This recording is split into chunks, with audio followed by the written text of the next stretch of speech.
all in all, magkano yung nagastos nyo ng pagpa-family reunificate nyo sa anak nyo? O Sa peso or...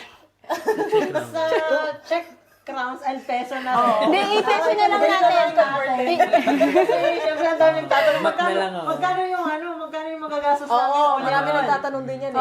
Magkano yung paghahandaan nila bukod sa show money, bukod sa ano? Ayun, kung sa peso, siguro nasa 40,000. Pwede na yun. Kasi Gagastusin natin. pamasahe, syempre, bibigyan mo rin yung asikaso. Oo, SK 40,000. 40,000 all in all na yun. 40,000. Pati yung insurance, kasama lahat na yun. So, ano mo na yun, yung total mo na. Guys. 40K. Pero pwede mo pa yung pababain kung talagang... Pwede pang tipirin. Oo, pwede. Kasi nga, magastos kasi itong representative. Pero kasi ang baba lang kasi ng ginastos ko kasi nga, ang nagpaano lang talaga doon yung show money. Kasi nga, kailangan. Show money lang naman yun. Pero mo naman talaga yun eh. Ang nangyari naman doon sa show money namin, ginawa meet namin pang plane ticket. Para sa kay Heaven. Ayun na, ganun ginawa Recycle namin, lang, diskarte namin. Kasi 3 kami, biglaan na yun. So, Yun na lang.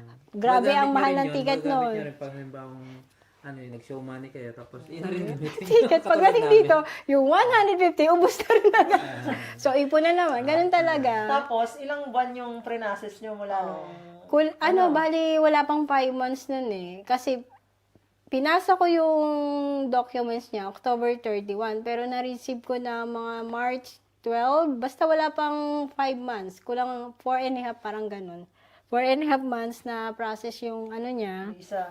visa niya. Ayun.